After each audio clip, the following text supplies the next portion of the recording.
Hello, everyone. My name is Tim Evans, and I'm Professor of Business and Political Economy at Middlesex University here in London. For those of you who are familiar with Middlesex, of course, we have not only a major campus in London, but we're a global institution, and we have campuses in Mauritius, Dubai. We have offices in the Far East, Africa, and our students come from all over the world. We're actually one of the few British universities that has won the Queen's Award for International Enterprise on several occasions since the turn of the century. And this evening, I'm delighted to have with us not only one of Europe's great economic thinkers, but someone who is an old friend of mine. Barbara Kolm has had an extraordinary career to date. She's been vice president of the Austrian Central Bank, headquartered there in Vienna. She's director of the Austrian Economics Center in Vienna, and she's held many other positions.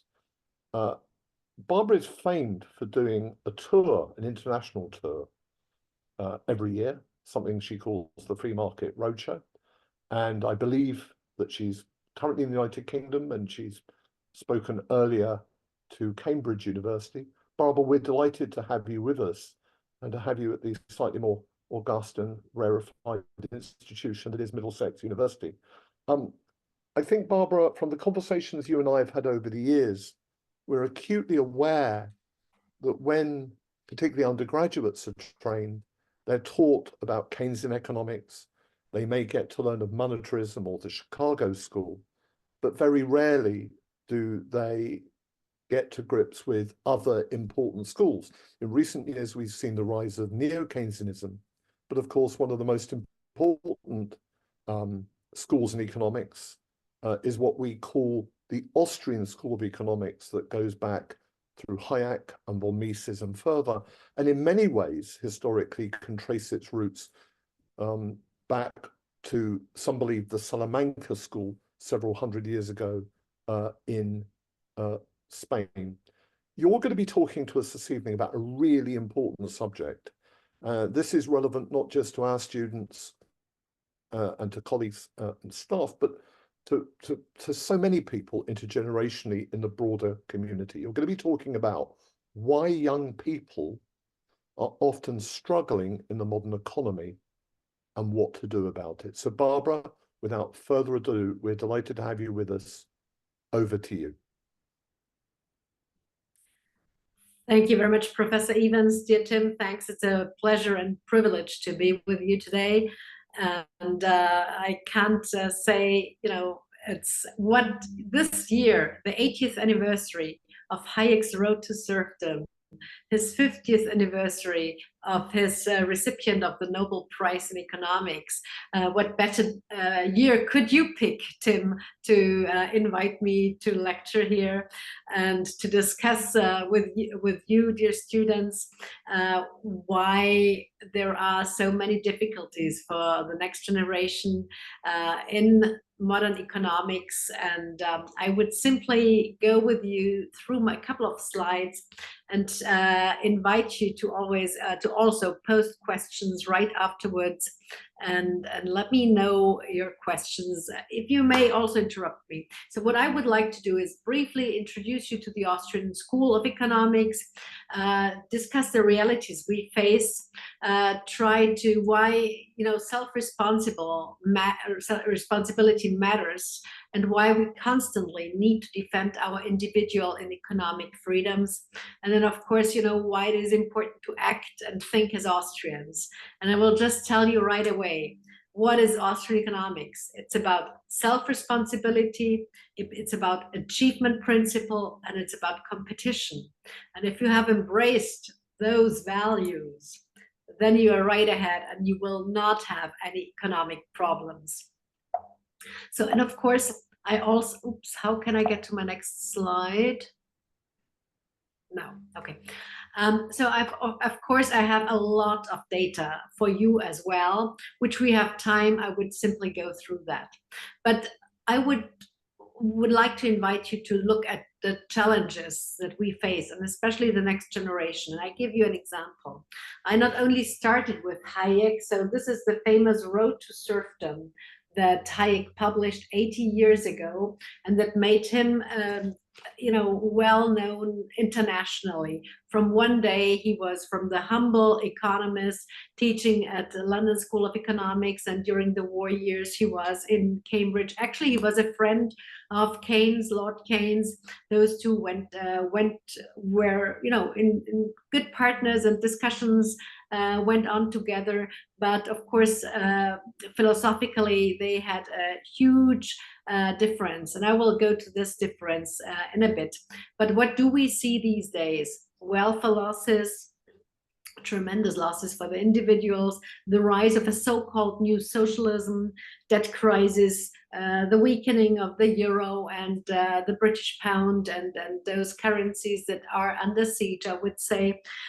We see a lot of interventionism, the weakening of private property rights, and income redistribution, the lack of achievement principles, and interest in gainful employment. So I think all those, some of them are consequences, direct consequences of COVID, but are actually the lockdowns and the bad economic policies that were placed. But many things are also part of the geopolitical security risks and tensions that we see these days, whether it's the war in Ukraine or Gaza, but also a lot of technological challenges and the so-called digitalization. And of course, I would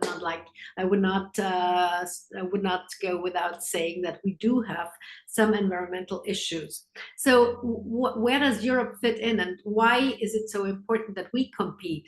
Formerly, we had the G8. Now we are back to the G7. We have US, Europe, China, India, Brazil. Russia is out of it, Japan. And we have emerging regions like Latin America, Middle East, North Africa, and Southeast. So where do we fit in? So Europe, must forget, is not about competition between France and Germany and, of course, Great Britain. Europe has to be seen as a whole, and therefore, I'm just outing myself right away. I knew that Brexit would happen. This was a logic consequence of what is happening in Brussels with all the overregulation. But as a European, I'm really very, very sorry that the voice of reason, namely the British voice, has left Europe. But I fully understand why it was done. It's a different issue of what you have done, or how you manage to look into that. So a few thoughts again to begin with. Europe is diverse, and this was great because it made us creative, competitive, and innovative. So we need this constant challenge. But what we have seen, and this is the bad thing, Brussels, and here we come also back to Hayek, who was warning us against this totalitarian central planning. And right now we see Brussels as a modern centrally planning unit, and that's not good. And we have been combating various crises, whether it was the economics crisis, the great financial crisis that had hit Europe in 2008, 2009, or whether it was the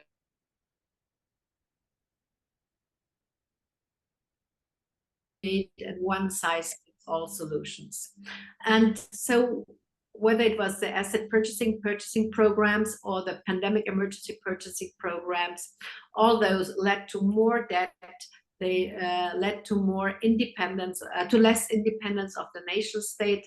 But the most important thing is indebtedness, not only of the public sector, the banks, but also in the end the private sector, and to huge inflation.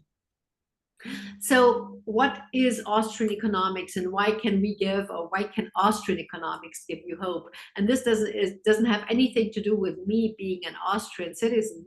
It's about the great economists that were born a couple of 100 years ago in the Austrian-Hungarian Empire. And they turned, and then later the term was coined Austrian economists. So, but the Austrian School of Economics is definitely not mainstream. It encourages individualism and doesn't preach to collectivism. So it's really making a huge difference, individualism versus collectivism. It's a theory of human action versus human decisions. It was the first school into economics that brought into the terms business and capital. So capital as a tool, and then time and value, and then, which is, the subjective values theory, and then of course action and knowledge, because how knowledge is being created in society. This is also one reason why Hayek was awarded the Nobel Prize for his research of how knowledge is being created. And he coined the term individualism, methodological individualism, where he says the individuals think and act, whereas societies per se anonymously don't do that. So it's the individual who takes action first, and then he shares and divides labor with the next one. I mean, this is very simplified now, but that's basically the way. And then, of course, the Austrians were theorizing money and credit, which is another important tool.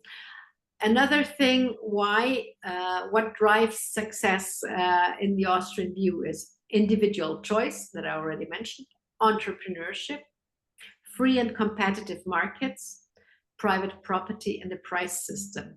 You might recall what Ludwig Erhard, the first chancellor of the German Republic after World War II, told General Clay, who was then in charge of the economic management of Germany and post-war Germany. And he said, let's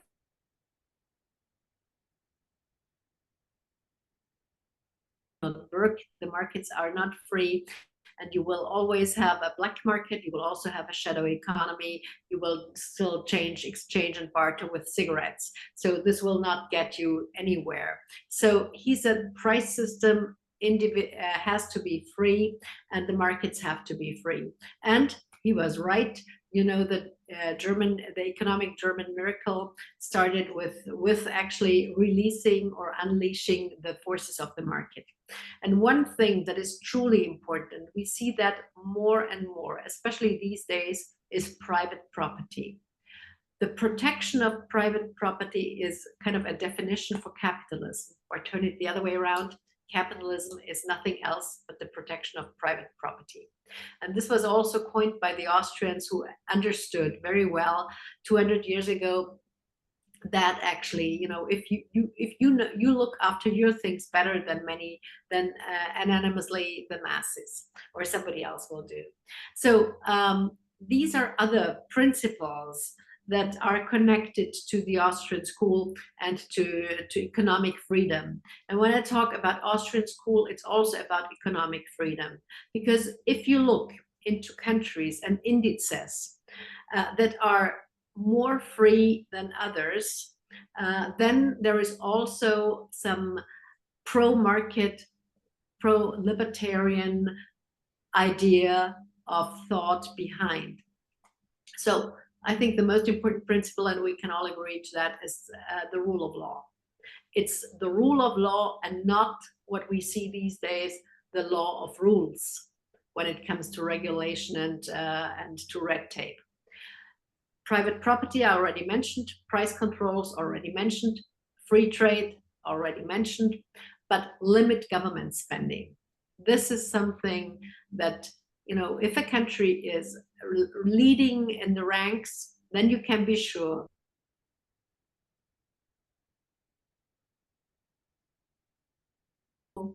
no barriers to business formation are there. and ownership are there. And the last thing, and for me as a former central banker, the use of sound money. So stable currency, stable money. These are principles and key terms. So when actually in the last century did this all get prominent? It was in Britain under Lady Thatcher, and in the US with Ronald Reagan. When those two leaders kind of looked into the great works of the Austrian school, namely of Hayek and of many others, and arguing, of course, where Keynes was wrong. And I'm just going to tell you right away where he was wrong and where Hayek and Keynes were in dispute.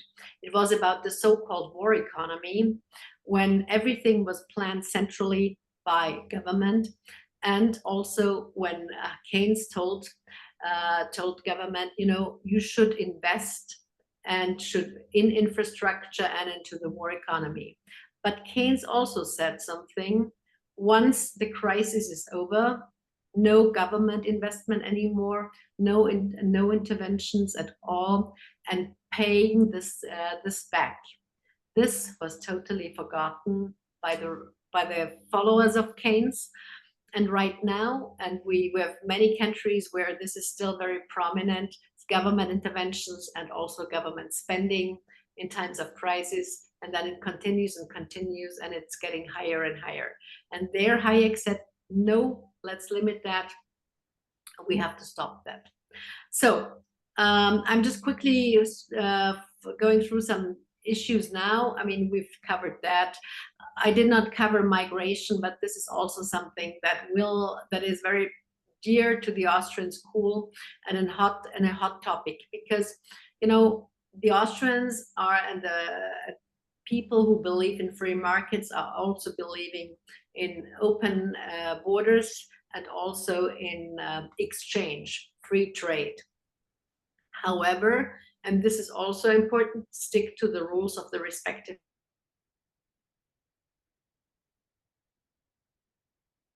well.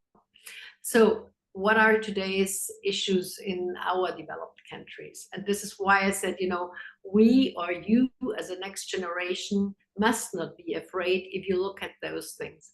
So of course we have problems with economic growth. We have lack of budget discipline. We have debt burdens. We have mass unemployment. We have tax burdens and lack of innovation. However, everything can be tackled. Each of those points, and we'll go through that, and the Austrians have many ideas. So they also explained us what the morality of free markets are. And the free markets, allow people to act in their ways and look at their individual desires and provide the right solutions, because we as individuals know better what is good for us, and no other institution, no government, nor anybody else. And we have to respect that. So another term that is important, and this is what classical liberals didn't believe, that economists were truly able to predict the outcome of economic processes. There is something that I would like to come back to. Hayek told us there is no such thing as full information, despite the fact that we have all those nice little gadgets, phones, Google things, whatever. We can look around everywhere, and double check things and facts. But no, this is not full information, and not even under the assumption of, if we look at modeling, there is no such thing as full information. We have to be very humble and accept that. So it's trial and error, and this is why entrepreneurs and entrepreneurship is so important in our society, because those guys experiment, they take the risk, they innovate, and this is what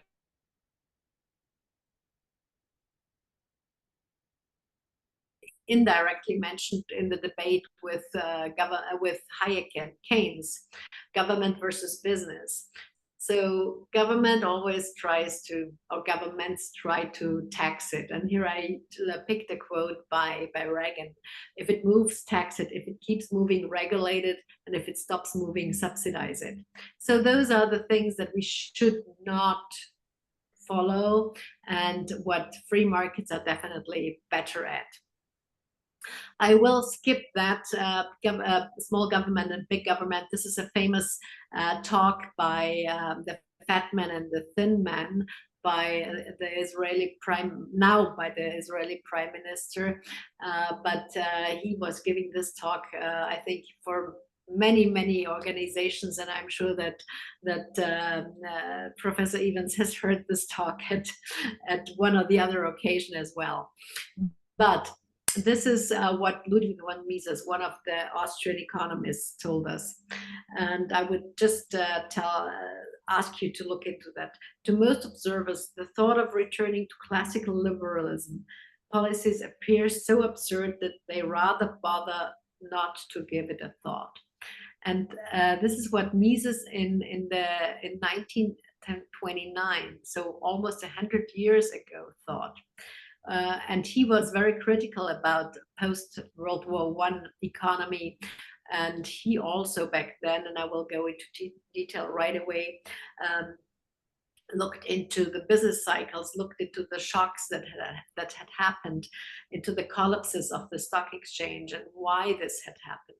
So it has always been boom and bust. Also, back then, when Mises was a relatively middle-aged man and was looking into the discussion, the debates, the school of ideas, and he said, well, classical liberalism is something, the voice of reason back then was not possible.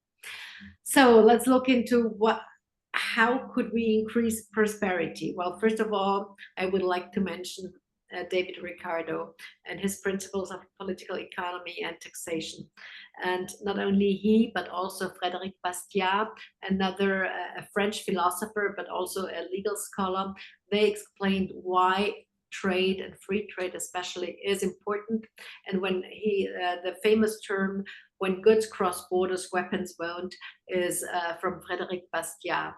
And just on a side note, and I will not go into depth here, but these days we have no free trade. We have managed trade. We have trade agreements that are all around, and Britain, I think, is a little bit better off these days with their trade agreements, being able to directly negotiate them instead of doing that via Brussels. We have political decentralization on the one hand, on the local level, and this was the subsidiarity principle that should have been respected in the European Union. However, it was unfortunately sourced out, or actually forgotten. So this would be something, but we have seen decentralization in the economy, especially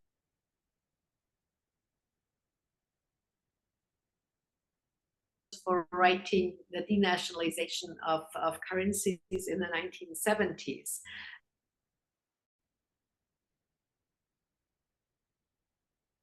Central bank digital currencies, which is not cryptocurrencies or Bitcoin that you see here, something totally different, but it is digitalization of a currency. However, it's not decentralization if it's done by the central bank. If it's done by private entities, as Hayek suggested, and as we see in the crypto sphere, this is digitally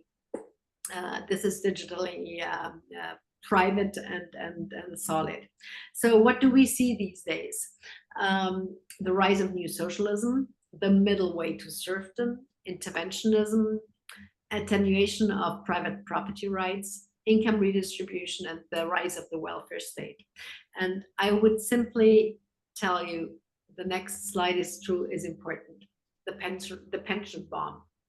We all across Europe, actually across the world, apart from 48 countries that have adopted the Chilean system of capital-based systems, a capital-based pension system with funding that goes directly to the worker or to the laborer, whereas in the rest of the world we still have the Bismarckian pay-as-you-go system that is not applicable, that is not that is literally unfundable for the next generation, for the future. So we need to solve that, and there are capital-based systems around that work perfectly well. In Chile, this system has been working for more than 40 years now, and it has survived various constitutional changes. It has survived changes in government, but it was built in a very solid and safe way with back then with 7 competing funds that were private and that were totally not run by the banking system, but very totally set up in a new way. It was privatized and not run by the government, and they were competing, and each and every individual had to pay, as we do, everybody does in the pay-as-you-go system, a certain amount into the system, but he could define, or she could define herself for how much he wants to, how long he wants to work, how many hours, how many years, but also how much he wants to pay to the system. And each of those individuals got a checkbook right away and saw how the system rose. And by now they have $200 billion in the pension fund in Chile, and this is a tremendous achievement if you think that they were bust and didn't have anything 40 years ago. And every pension, the capitalization is 7 times higher than in any other system, plus the individual worker has contributes average 24%, and the 76% are being earned on the capital markets over the years, plus the ups and downs when we have issues, when the markets have issues. But in average right now, this is the outcome. So the pension bomb can be solved if you have politicians that are brave and understand markets and understand what privatization and private property means. Welfare state, I think this is exactly the same thing where we can look into that. I already covered migration a little bit. And what we still see these days is youth unemployment. But I would rather say this is more a consequence of what COVID has done to the world, and also to your generation, by creating, less incentives and providing and a reduction of productivity. So collectivism, Marx's best idea? No, we don't think so. Definitely not. And here is just another quote by Adam Smith that I would like to keep that I want you to keep in mind.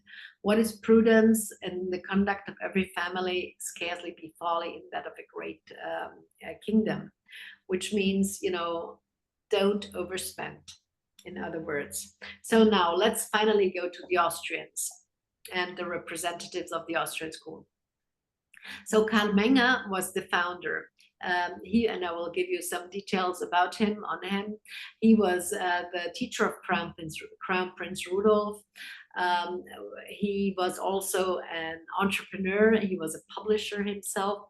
He was running kind of something like the Daily Mail back then, a very cheap and a daily paper where he explained why the prices of bread go up one day or why they go down, what it means if a currency is inflated, what it means if the government spends more on wars, as we did back then in the Austro-Hungarian Empire, etc. But he actually was coining the principles of economics, and I will tell you a bit more.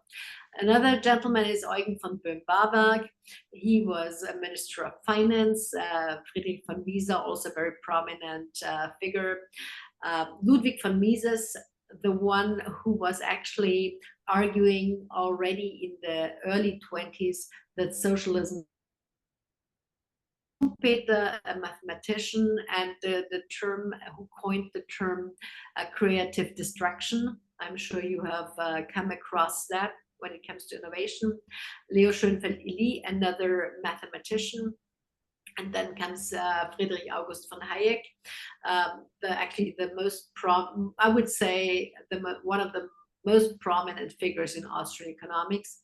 Fritz Machlup, also prominent in Harvard. All Austrians who moved to the US, Gottfried von Haberler and Oskar Morgenstern, also another mathematician.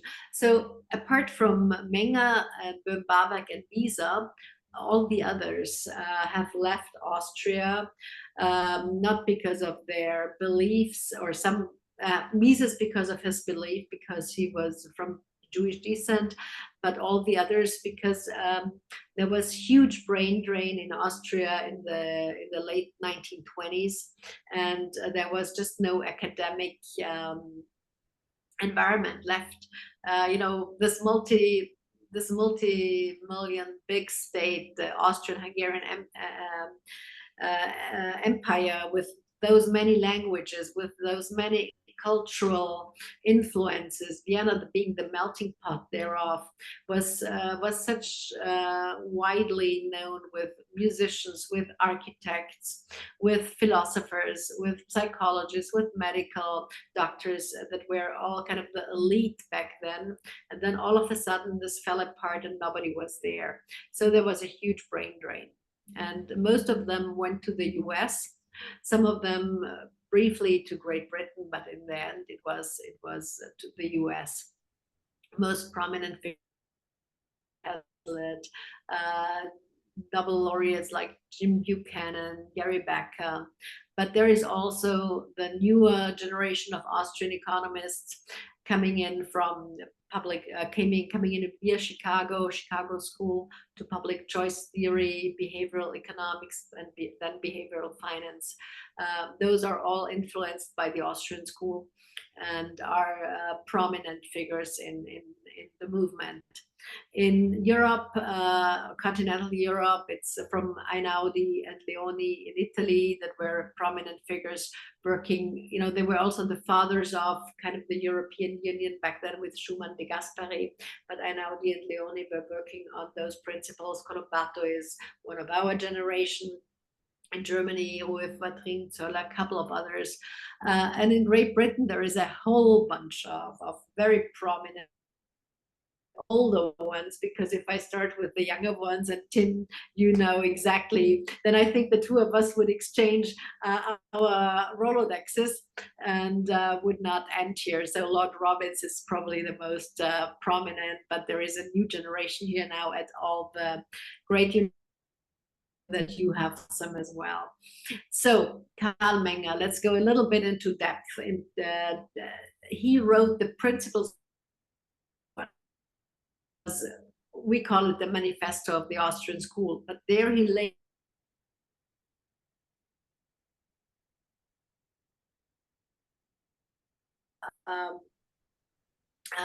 time and value, business and capital, action and knowledge, and then of course money and credit. And he explained that totally, that that those are important.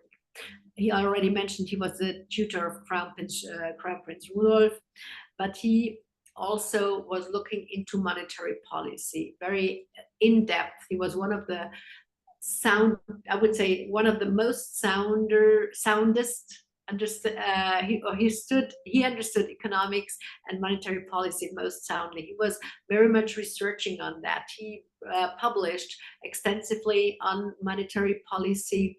He was also in the transition when Austria went from the gold standard to from the silver coin, from the silver standard to the gold coin in the late 1890s. He was in the commission. He advised the government to slowly buy gold at one really slowly, and not everything at one time, because if this happens, you know, prices will go up. He just told them, explained the principles of supply and demand. So Unfortunately, the politicians and the crown and the advisors to the crown did not respect that.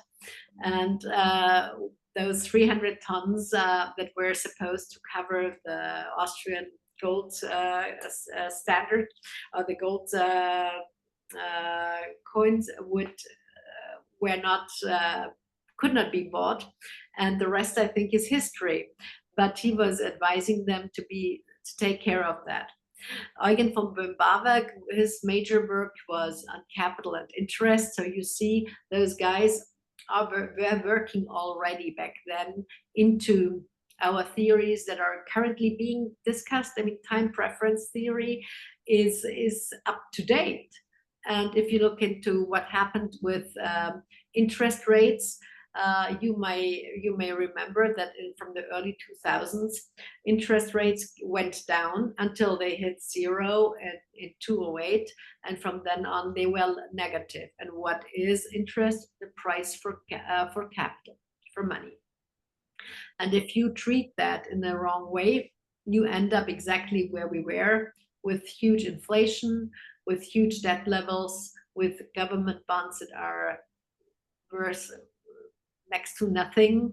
You know, the collaterals are not even worth the paper that they are printed on in many countries.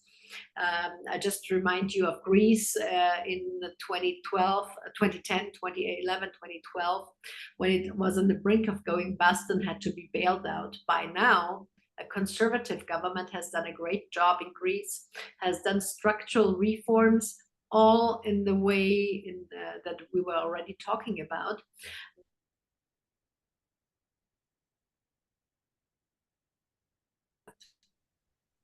So this is Ludwig von Mises. He was a student of Karl Menger and Böhm-Bawerk, and his work that made him really prominent was socialism and economic and sociological analysis. It is, to be honest, very hard to read. It's not easy for students, but he had proven that Marx's economic model is fundamentally flawed and actually impossible and doesn't work. And Hayek, who was his student, with him he founded the Austrian Institute for Business Cycle Research, and they explained the business cycle theory, the boom and bust cycles that explain why all of a sudden, for example, we have a real estate bubble, or the oil prices go up, etc. This was explained by those two in the 1920s. Then I come back to Hayek, and Hayek being actually one of the most prominent figures in the Austrian school. And as I mentioned already, the road to serfdom made him prominent as a social philosopher in 1944. He actually started out as a legal scholar and then as an economist, and he studied Staatswissenschaften, which is the science of the state back then. And out of that, he started explaining what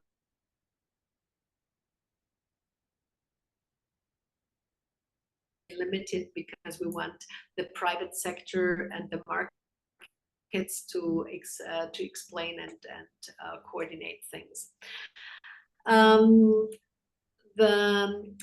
I already mentioned his dispute with Keynes and his big discussion.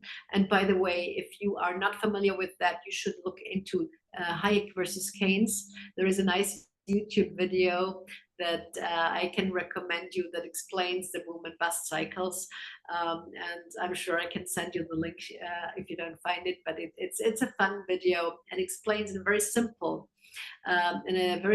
way why you must not inject money into the economy, and why, if you look into nowadays times, the asset purchasing programs of the ECB were wrong, or the Fed, and also why the PEP programs failed their target. Haberla, I'll quickly skip. he was good in economic growth and stability because he was working or arguing for competitive and international free trade. Here I just put one slide on Keynesian economics just to remind you this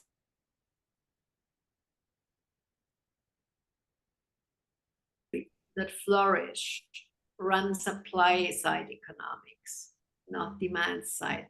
They run supply side economics. And that is a huge difference because you look into what the market wants, what can be provided. Okay, classical school of economics, Ricardo and Smith, I think is something that you have on your agenda 24/7. But now let's come back to why you as a young generation will find a solution, why you don't have to be afraid, and why everything can be understood if you look through it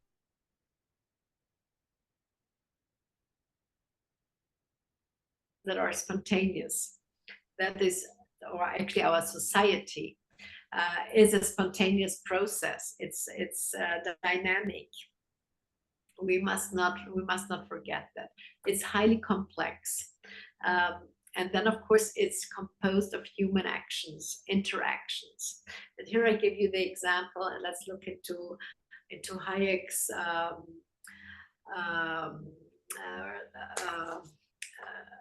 talk when he was awarded the Nobel Prize. He was talking about the pretense of knowledge in society. This is what we see these days in many cases when media and so-called journalists are just assuming that something is like A or B. They're assuming. They do not research. They do not look into it. They do not look how it came around. They just copy paste, or they are just not looking into economics backgrounds or modeling, etc.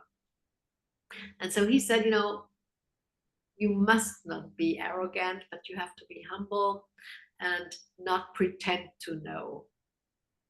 And I think taking one step back, always looking at and looking through this lens of, that there is no such thing as full information. And there are many ways possible, many options for you that you can take, many paths that you can look into and go and make your own decisions and not be led by others, but be self-responsible. This helps a lot. And this will take the fear away that you might have also when it comes to economics. And I may quote another Austrian economist and Nobel laureate who is a very dear friend, but I may only quote him because he's a Nobel laureate. And if any other economist would say this, I think it's too simplified. It's too simplifying. But he said once, the laws of supply and demand are God-given laws. And this is Vernon Smith, whoever this God is. But in other words, this is natural laws. And supply and demand, you cannot mix and mingle and fiddle around. And if you fiddle around with those laws of supply and demand, you end up in chaos and you end up in economic disaster. And whether it's sovereign debt, or whether it's your private debt, or whether it's mismanagement of banking and finance, all those things where happen if you fiddle around with the laws of supply and demand.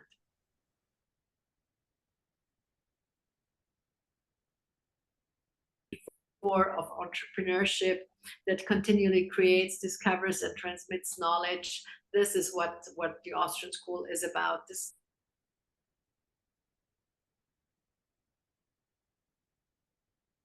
cannot come top down. Innovation is bottom up. Innovation is, again, if one individual discusses with another individual and creates something, and out of that they uplift themselves. Austrian economics is also as simple as you can simply say, we rise the tide. We create better opportunities for each other. And by that, we get people out of poverty and create growth. And I'm just asking now how much time we have, because of course I would like. Yeah, I think, Barbara, what would be really great, perhaps because we've done 50 minutes already, is for you to draw to a close, and then we can open this up. And I'll perhaps start with a reflection, but then we'll open up because we have got some questions coming in. Perfect, wonderful. So I'll skip the central planning thing because I already covered that. And I just go back to competition as a discovery process, which is also labeled and explained by the Austrians. So where the enterprise, the entrepreneur, the individual is researching and is taking over and making sure that the right things are being provided on the markets. I skip globalization. I already mentioned the business cycle theory, which is, I think, one of the most important things, especially if we look what is happening right now and what the central banks across the world have done over the past years with their unconventional monetary policy. That definitely triggered a lot of crises, and where they were looking into where excessive volumes of cheap credit produced misdirected investments. I'm just saying housing, real estate, which is probably the next big bubble that will burst. And those need to be corrected during a crisis. So of course things collapse and then we start all again. My last 3 slides, the great debates that the Austrian economists and philosophers helped. The first one was with the German economic school, the historic school. It was about Methodenstreit, which was the discussion that Menger led with Schmöller, who was a representative of the German historic school. And Menger told us economics can help us understand human actions, and economic theories are needed to help us interpret history.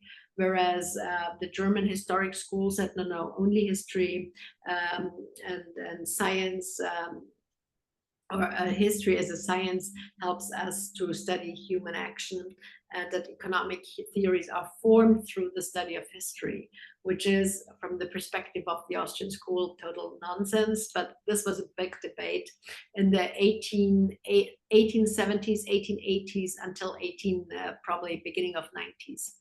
But in the end, the Austrians won. And there is another big debate, the debate on socialism.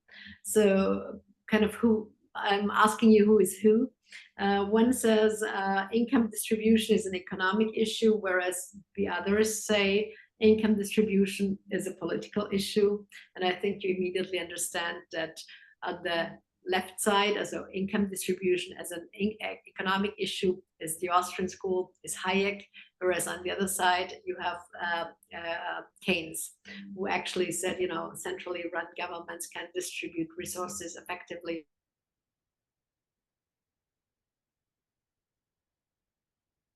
There is a proper redistribution of resources. And then finally, another debate with the Keynesians was markets, free markets can and should be allowed to dictate business cycles, whereas Keynes said central banks and other institutions should manage the business cycle. And that's again not working as we see these days.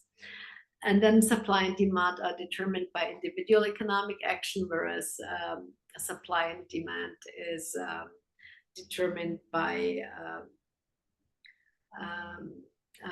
aggregate data, use of aggregate data and mathematics. And so this is the big divide. And I would simply stop here. I would have tons of other slides with accurate data right now, especially what is happening on the financial markets. But I think this was probably another lecture or another class that we could do. And I'm open for questions, and I just stop this now. Yeah. Okay. Perfect. Okay. Barbara, thank you very much indeed. That was absolutely brilliant. A great introduction. I want to reflect back to you and to friends listening to this and sort of segue into questions in the following way. So the first thing to say is that economics, and particularly the Austrian school historically, is relevant not just to public policy debate or relevant to economists, but is relevant to a much broader range of disciplines. So, for example, I am a classically trained British sociologist. And of course, one of the founders of modern sociology was the famous Austrian, probably the greatest sociologist of modern times, was of course Max Weber. What's really interesting is that when you actually look at the notes and the footnotes and the references in Max Weber's great works, particularly some of the better known works in the 1920s, basically Weber says, well, when it comes to issues of specific economics, I refer you to my dear friend, Ludwig von Mises. And that happens on numerous occasions. So the Austrian School of Economics resonates far and beyond economics, or indeed some of the policy debates that you mentioned.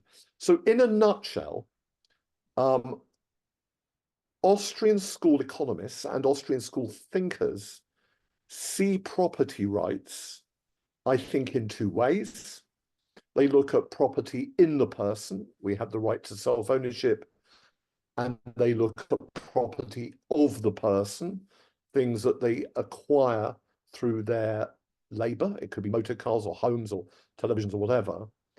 But at the heart of Austrian School of Economics is a real epistemological challenge to us all, which is this core problem, the problem of knowledge.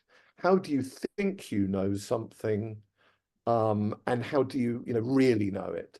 And that if you bring in central planners, whoever they may be, whatever their politics, however they got there, then you are liable, if you think you can defy the epistemological content contained within the language of price, and price signals being a way in which we can allocate resources, that if you try and centrally plan these things and put them into the hands of elites, you're likely to get all kinds of distortions, unfairnesses, and unintended consequences.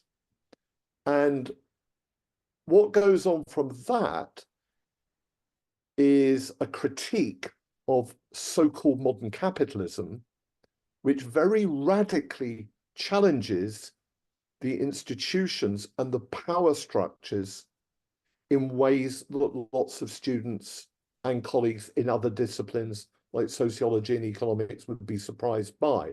So it was really interesting to hear you. You flagged up what could be crudely be said to be some right-wing economics. You mentioned Margaret Thatcher and you mentioned Ronald Reagan, but it was interesting that you were also drawing on a tradition that was perhaps pro-migration and the free flow of people and capital and ideas. So you sounded quite left-wing there. But also, you seem to be very critical, I would suggest, of things like modern fiat currency and a lot of the actions of a lot of modern central banks. You talk very starkly about a world that is indebted, and not just a lot of public sector debt, but also some private sector debt.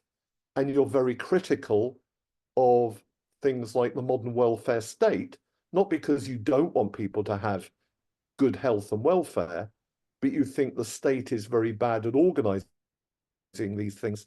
And really crudely, reading between the lines, I almost get the impression that you think a lot of our governments are slowly going bankrupt. But to conclude, if I were younger and more beautiful than I currently am, if I was younger, I would actually listen to you and I would understand all that. But I would think that those are reasons to be quite pessimistic, because the idea of this inflationism, this debt, we see in this country huge problems in our public sector, in policing, our health system not working. And you know, because you're very well traveled, that these problems aren't just in Britain, they're everywhere. Debt is off the chart. Governments are in trouble everywhere now. But you are an optimist and you believe in entrepreneurship and you believe in human beings and you believe in diversity and you like ideas and people moving around the planet.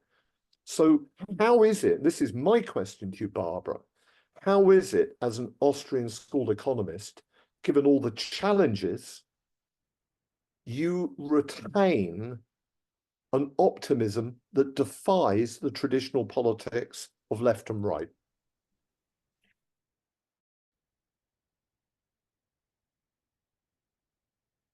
And also, we should also refer to Karl Popper, because Popper and Hayek were all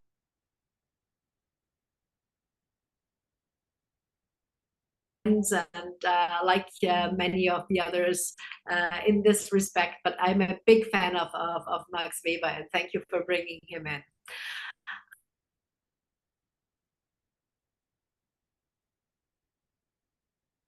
Creativity and in our human capability. And this is what the Austrian school has always told us. And this is why we did not go down the drain, even though and there is a question by Tom Burrows, who says the demise of the euro has been predicted many times. And I am honest here with you, I thought that the euro would be dead after in 2008, 2009, when the GFC hit Europe and when the sovereign debt crisis had become evident. Unfortunately, I was too naive. I had been in politics for a very long time, so I know how this things work. But I was naive enough because I thought, this is reality. You just can't kick the can down the road. But they have kicked the can down the road for very long, and it became worse. Once we have kind of overcome the asset purchasing programs, which were in contrast to what we have seen during the COVID, the PEP purchasing programs, nothing. I mean, the 750 billion that the ECB has put on the table just for the COVID programs, without any other things, what the ECB, what the Commission has done, and what the EIB has done, is like 7 times larger than we have seen and where we were shocked back then during the GFC. So there I was naive, and I think there is still issues with the euro, and we will have to find a solution out of it because kicking the can down the road will not work much longer. There is competition with regards to the currency.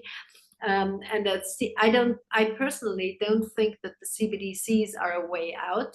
This is a political solution. It's not, I would say, a very wise solution. It is, we can only unleash the forces of the market. So, and I believe, and coming in with somebody who is probably not, since we're here in the oldest parliamentarian democracy of the world, here in Great Britain, and I mean, Singapore is definitely not functioning as a democracy in our way. But they were three things that 50 years ago were done by Lee Kuan Yew when he created the freest economy out of a swamp. The rule of law, little bureaucracy, which means few highly paid but very capable bureaucrats, and a tax system that was very favorable for business and enterprises, for creation of jobs and enterprises. And those three things helped create a great world-class city and a business location, labor and business location out of a swamp. And those three things can be done actually everywhere. Barbara, thank you. I mean, I'm listening to you, but I am mindful that in this country, you know, our national debt is in excess of 2.7 trillion pounds. If I look at the United States, the debt is probably 30 trillion. And if I take the off-balance sheet liabilities, it's several times that. And when you really talk to central bankers, and when you really talk to politicians and their advisors, the scary thing is, and I heard this, somebody said to me in the last week, yeah, but Tim, you know that money will never be paid back. And this is reminiscent, and I don't mean for Britain, but I do mean for the democracies and our allies around the world. This is reminiscent of 3rd and 5th century Rome. So it is big stuff. We have a brilliant question here from Anne Elliott, who is, I know, in our very brilliant Middlesex University London Sports Institute. In a chicken and egg kind of way, which comes first, the school of thought on economics or the political ethos? I think it's a very good point to play them out in the real world. It's a good question. That is a really difficult, well, it's a great question. I would say, and you and I, and we have all met great political leaders who understand the basic principles of economics, or at least listen to their advisors, who understand what makes a government feasible, and don't believe in public choice theory, and in Jim Buchanan, who explained why politicians do what they do, namely overspend because they want to be re-elected. And I only can look at Schröder, the former Social Democrat chancellor in Germany, who actually did the Hartz IV reforms, which were, you know, really terrible, nasty reforms for the working class, for the laborers, for the entire system. They really did hurt.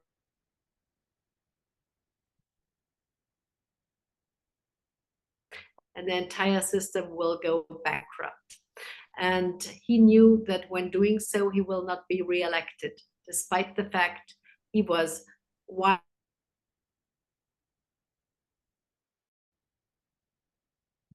Germany grow, and without the Social Democrat Schröder, Merkel would never have made a second turn. And because she built on his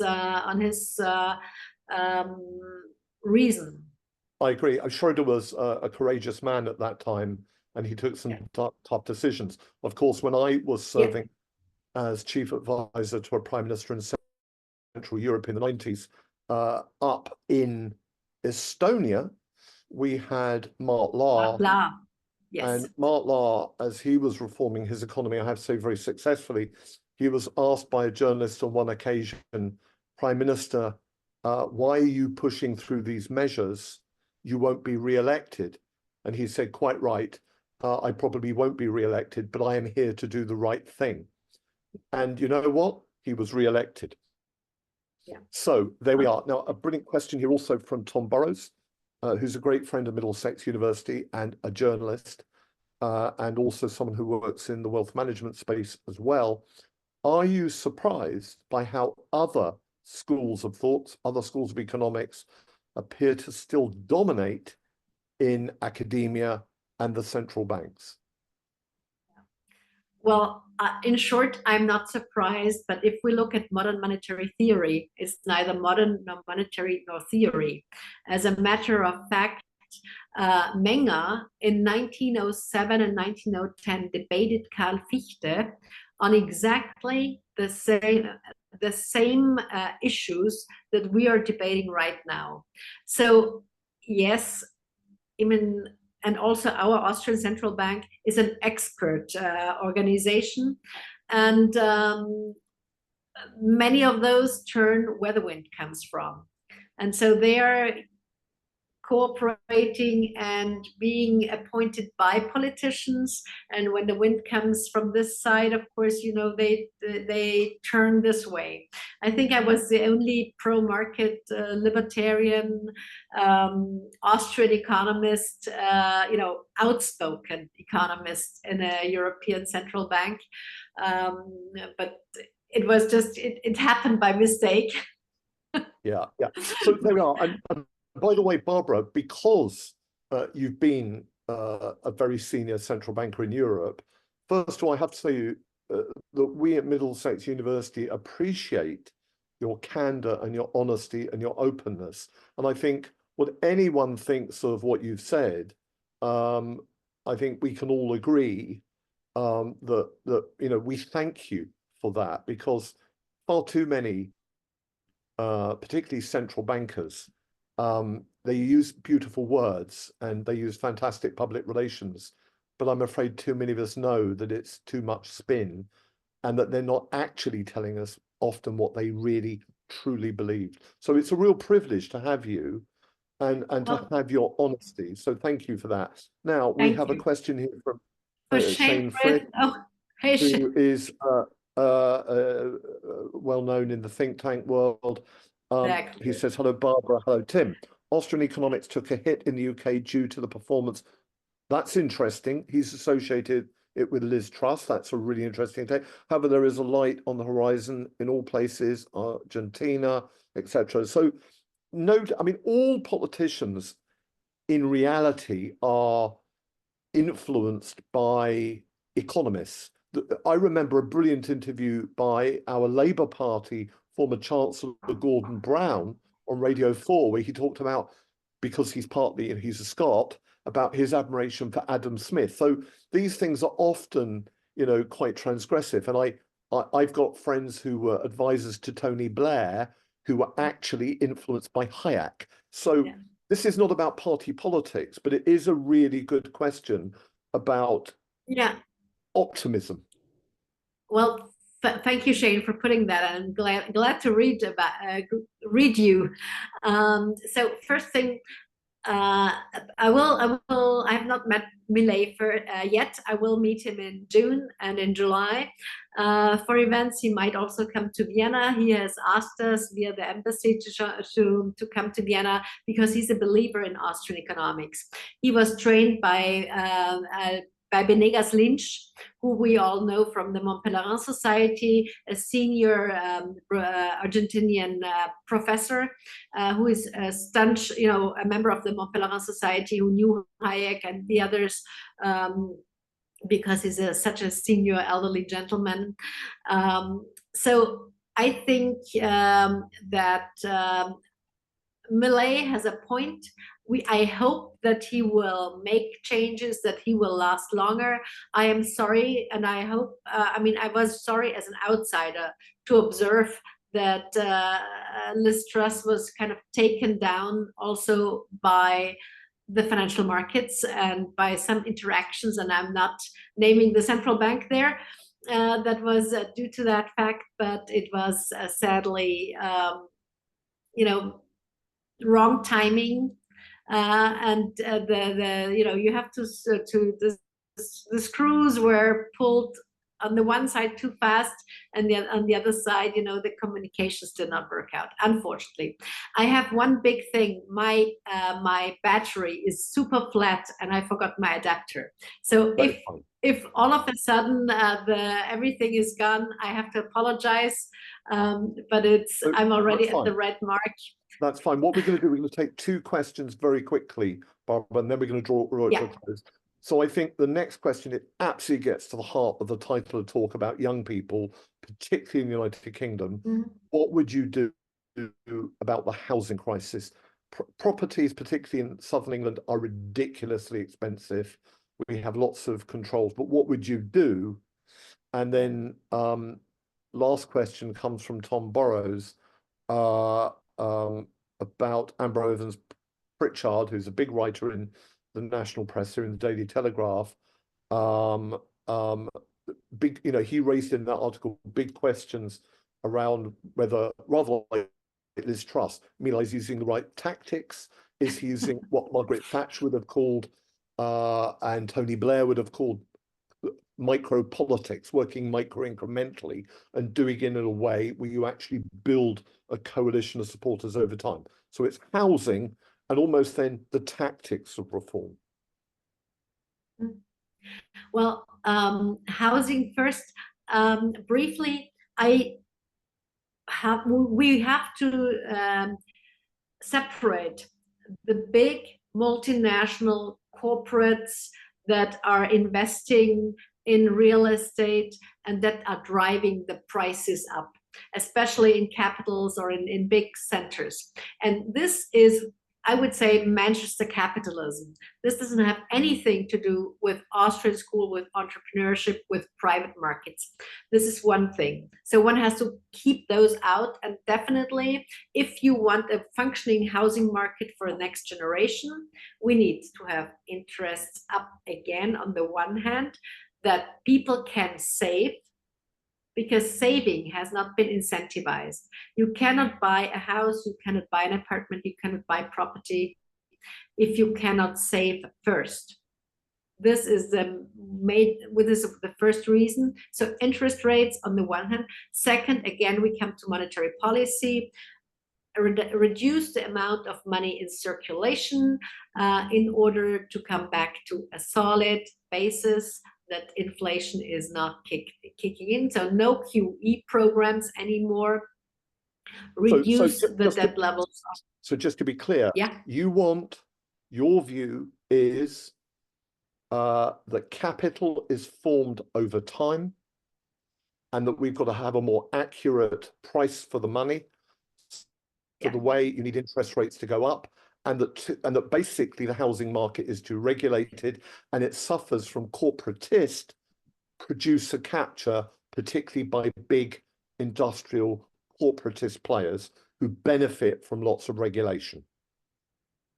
Exactly. Whereas the private competitor, the small producer, the small builder, the small constructing company, the small, they suffer from that. So this is something where we definitely have to deregulate and make sure to support the private enterprises.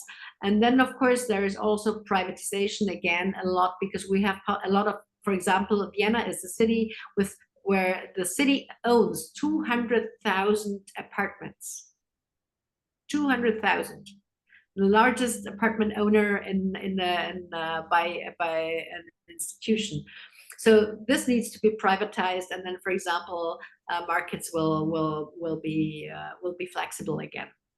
Okay. To Tom's question about tactics and micro-incrementalism and doing reform. Yeah, again, and to Tom's question. Well, yes, I cannot agree more. If Keynesians are getting furious and are attacking him, then of course, yes, he obviously does something right. And the first little steps are already seen. The first lights on the horizon are there. So we can only hope that he will not fail, because this will help. Will create another Latin American a miracle, as Jose Pinera did with his pension reform in Chile, which is, was the wealthiest country in Latin America now, and back then it was the poorest. So it can be done, and I hope that Milei is following the same path. Okay. Barbara, number one, thank you so much. You've been brilliant and fascinating and brilliantly controversial. Middlesex University is a very safe place to be quite disruptive and a little bit dangerous at times. And you've done that for us, and you've amplified that. So first of all, thank you.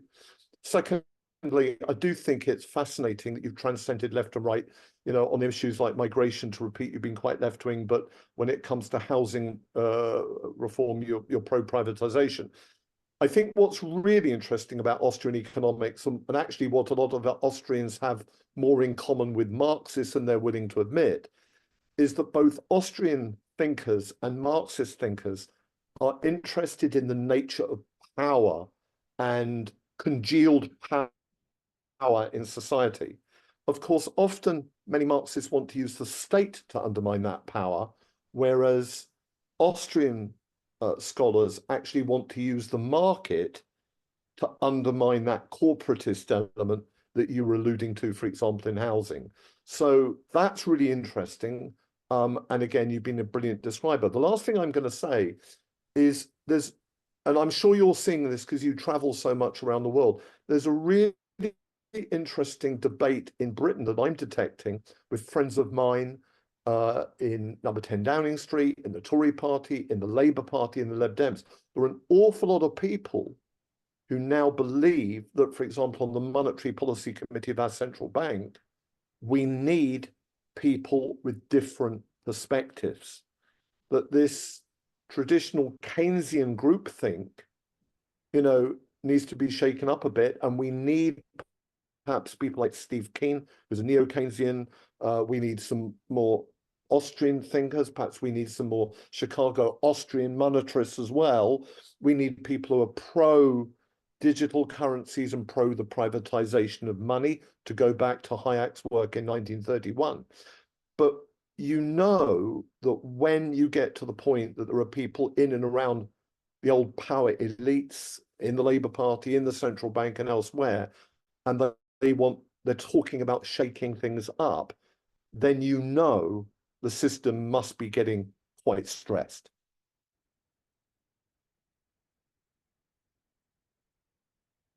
So I think we're going to end it there.